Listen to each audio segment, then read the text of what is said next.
अभी जो सीपीआई के एक नेता ने विवादित बयान दिया, इस पर आपकी क्या राय, किस रूप में आप देखते हैं इस बयान को? महागठबंधन में बिहार में 2 ही सीट उनको है, यहाँ जीते हुए एमएलए हैं। गठबंधन की वजह से जीत गए हैं।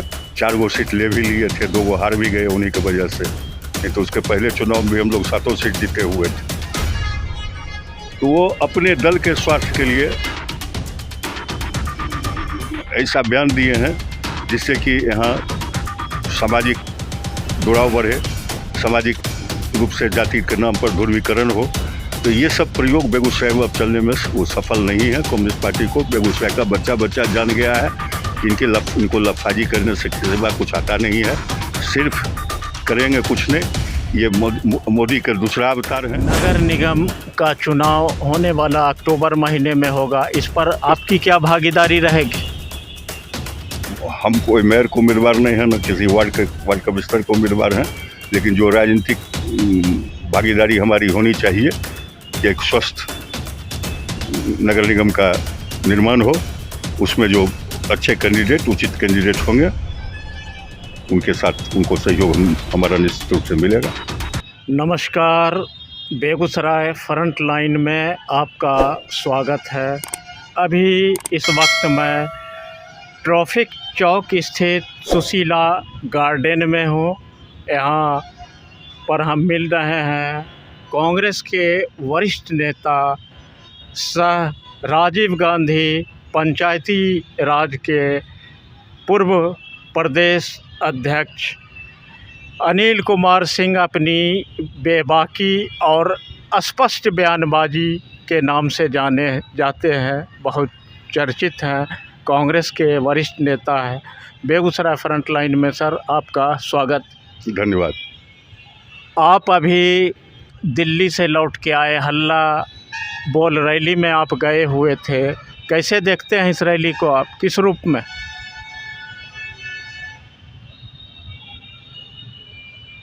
विगत वर्षों से राहुल गांधी के नेतृत्व में कांग्रेस एक तानाशाही सरकार के खिलाफ, उनके गलत नीतियों के कारण देश की आर्थिक व्यवस्था जो गड़बड़ाई या चरमरा गई है, बेरोजगारों के सामने नए रोजगार का कोई अवसर नहीं है, न दूर दूर तक दिखाई देता है। जितने सार्वजनिक इंस्टीट्यूशन हैं उनको बेचा जा रहा है। संवैधानिक स्वायत्त संस्थाएं जितनी हैं उसको क्रश किया जा रहा है। ईडी, सीबीआई, इनकम टैक्स को हथियार बना के अपने विरोधियों के खिलाफ रोज नई कार्रवाई करते रहते हैं। और विपक्ष के नेताओं के छवि को, जब विपक्ष सवाल उठाता है, जब कांग्रेस सवाल उठाती है महंगाई पर, बेरोजगारी पर, नोटबंदी की विफलता पर, जीएसटी से तबाह देश की अर्थव्यवस्था पर, तो आप आरोप लगाने सरकार उल्टा आरोप लगाती है और उसमें उनका मीडिया भी, जो गोदी मीडिया है, वो समर्थन करता है, जिसके वजह से रामलीला मैदान में देश भर के कांग्रेसी कार्यकर्ताओं का जुटान हुआ और राहुल जी फिर से इस देश को, कांग्रेस ने ही स्वतंत्रता आंदोलन में जिस अखंड भारत की लोग बात करते हैं, उस अखंड भारत में कांग्रेस का आंदोलन के द्वारा देश में एक राष्ट्रीयता की भावना जगी। हम एक राष्ट्रीय नागरिक के रूप में आज़ाद हुए। लेकिन यही बीजेपी आरएसएस वालों के वजह से और मुस्लिम लीग के जिद की वजह से भारत का बंटवारा हुआ और पाकिस्तान और बांग्लादेश, बर्मा, अफ़गानिस्तान, ये सब भी अलग आज़ाद हुए। ये हल्ला बोल रैली का जनता और महंगाई पर कितना असर पड़ेगा? जनता पर असर के लिए आंदोलन नहीं होता है, ये आंदोलन सरकार पर असर पड़ने के लिए। तो सरकार को समस्या जनता की है और जनता अपनी समस्या के प्रति जागरूक नहीं होगी तो विपक्ष क्या करेगा? विपक्ष को जब मीडिया साथ नहीं देगा, न्यायालय से उसको न्याय नहीं मिलेगा, उसको सरकारी एजेंसियों के द्वारा तंग तवा किया जाएगा, तो हमारी आवाज़ उठाने का एक ही रास्ता था जो रैली के माध्यम से हमने उठाया। और भारत जोड़ो यात्रा के पहले कहिए उसकी पूर्व संध्या पर जो ये कार्यक्रम रखा गया ताकि भारत को में ये मैसेज जाए कि कांग्रेस महंगाई, बेरोजगारी और जन समस्याओं से के साथ साथ देश को तोड़ने की जो साजिश चल रही है बरसों से, जाति के आधार पर, धर्म के आधार पर इस ढंग से ताना बाना हिंदुस्तान का बर्बाद कर दिया गया है। कभी पिछड़ा तो कभी अति पिछड़ा, कभी दलित, कभी महादलित, कभी हिंदू, कभी मुसलमान, कभी सिख हिंदू, कभी सिख हिंदू ईसाई। इस ढंग से जो भारतवर्ष में बौद्धों के खिलाफ हर धर्म को एक दूसरे से लड़ाने की जो राजनीति भाजपा ने पैदा किया है 60-10 वर्षों में। भाजपा कह रही है जो खुद अपने पार्टी को बचा नहीं पा रहे हैं तो भारत को कैसे ये जोड़ेंगे? अब ये उनकी सोच हो सकती है कि हमारी पार्टी बची हुई नहीं है। हमारी पार्टी तो अभी भी देश में कोई कमज़ोर पार्टी तो है नहीं। पिछले चुनाव में भी हमको 12-12.5 करोड़ मतदाताओं ने वोट दिया है। ये जो कहा जा रहा है कि हमको पार्टी जोड़ना हमको जो आवश्यक नहीं। सवाल ये है कि जब देश टूटेगा तो पहले देश तब पार्टी। राहुल जी अभी देश बचाने निकले हैं, कांग्रेस बचाने के लिए नहीं निकले हैं। राहुल गांधी समाज में ये जागरूकता पैदा करने के लिए पदयात्रा कर रहे हैं कि समाज देश के अंदर जो हम बिखर चुके हैं, एक पड़ोसी दूसरे पड़ोसी का सहयोगी न रह के उसका विरोधी हो चुका है। ऐसे माहौल, नफरत के माहौल से देश को निकालना सबसे पहले आवश्यक। ऐसे माहौल में विपक्षी पार्टी एक क्यों नहीं हो रही? विपक्षी पार्टी एक क्यों नहीं हो रही है वो चुनाव का समय आएगा, उस समय देखा जाएगा। अभी मैं ये कह रहा हूँ कि भारत जोड़ो यात्रा को राजनीति से मत जोड़िए।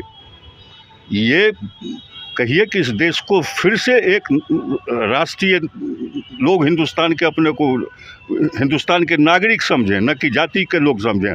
अपने को धर्म के नाम पर खड़ा नहीं करें। उनको ये उनमें ये भावना पैदा करनी है कि आप भारत के नागरिक हैं और भारत का एक हर व्यक्ति आपका कहिए भाई है। और देश में जो भाईचारा थी जिसके बदौलत हम लोगों ने अंग्रेज़ को भगाया, जिस दिन राहुल गांधी अगर इस यात्रा में सफल होते हैं और जनता जागरूक होती है, जनता ये समझती है, चूँकि संवाद का साधन हमारा ख़त्म हो चुका है, हमारे मीडिया के लोग बिक चुके हैं, मीडिया के लोग सच्चाई दिखाना नहीं चाहते हैं। सच्चाई जनता के सामने लाने के लिए कांग्रेस की ये सोच है, या कहिए राहुल जी की ये सोच है कि जब तक पदयात्रा वो करेंगे कम से कम 150 दिन तक हिंदुस्तान के बहुत बड़े आबादी से उनकी मुलाकात होगी, उनकी समस्याओं से अवगत होंगे और उनके बीच अगर भाईचारा पैदा हो गया, फिर से हम जाति धर्म से अलग होकर भारत के नागरिक अगर बन गए तो देश बच जाएगा। और देश बचेगा तो स्वाभाविक है कि कांग्रेस जुड़ जाएगी। भारत जोड़ो पद यात्रा का कितना असर पड़ेगा, किस रूप में आप इसे देखते हैं? चंपारण आंदोलन में अंग्रेजों के खिलाफ किसान को खड़ा करने के लिए जो पदयात्रा गांधी जी ने किया, दांडी मार्च गांधी जी ने किया, उससे देश में जो जागरूकता पैदा हुई, हम उसी रूप में देख रहे हैं कि इस देश में फिर से कम एक राजनेता हुआ जिसने देश के असली समस्या को समझा है और उससे जनता को अवगत कराकर उनके बीच जागरूक पैदा करने के लिए अपना सारा राजनीतिक कार्यक्रम को छोड़ के इस कार्यक्रम को उन्होंने शुरू किया है। हमारी शुभकामना है कि वो अपने कार्य में सफल होंगे और हमारे सारे कांग्रेसी नहीं, आम जनता भी, आप देख लीजिएगा कि इस यात्रा के समापन के साथ साथ संपूर्ण देश के लोग इससे जुड़ जाएंगे। बिहार में माहौल बदला, गठबंधन की सरकार बनी, तो आप इसको किस रूप में आप देखते हैं? बिहार में महागठबंधन की सरकार, तो चुनाव में ही गठबंधन की सरकार होती, लेकिन उस समय प्रशासनिक तंत्र का उपयोग करके कुछ गठबंधन के नेताओं ने टिकट बंटवारे में गलत स्टेप लेने के कारण हम सरकार नहीं बना पाए, लेकिन हम एक बड़ी ताकत थे, इसमें कोई दो राय नहीं था। और नीतीश जी को भगवान ने सद्बुद्धि दिया कि नीतीश जी उस गठबंधन से निकल के हमारे गठबंधन में आए और उनकी सरकार भी बन गई। हम कहिए गठबंधन की सरकार अब हो गई, और हम उम्मीद करेंगे कि नीतीश जी फिर से ये दोबारा गलती नहीं करेंगे और महागठबंधन के लोगों को, और उन्होंने जो एक मुहिम चलाने का प्रयास किया है वो अच्छी बात है कि भारत के सारे विपक्ष के दलों को एक साथ जोड़ने के लिए और कांग्रेस के साथ जोड़ने के लिए जो उन्होंने पहल शुरू किया है, हमारी शुभकामना है कि उसमें वो सफल हों और फिर से मोदी की तानाशाही सरकार से भारत की जनता को निजात दिलाने में उनका भी अच्छा योगदान होना चाहिए। इन्हीं शब्दों के साथ मेरा उनके प्रति भी शुभकामना है। बिहार मंत्रिमंडल में बेगूसराय को प्रतिनिधित्व नहीं दिया गया, इस पर आपकी क्या राय? जितना बार मंत्रिमंडल बना है सब जिला को थोड़े प्रतिनिधि मिल जाता है प्रतिनिधित्व, या आवश्यक थोड़ा कि जो हर जिला का एक मंत्री हो। बेगूसराय हमेशा से बेगूसराय ज़िले का प्रतिनिधि मंत्रिमंडल में प्रतिनिधित्व किया।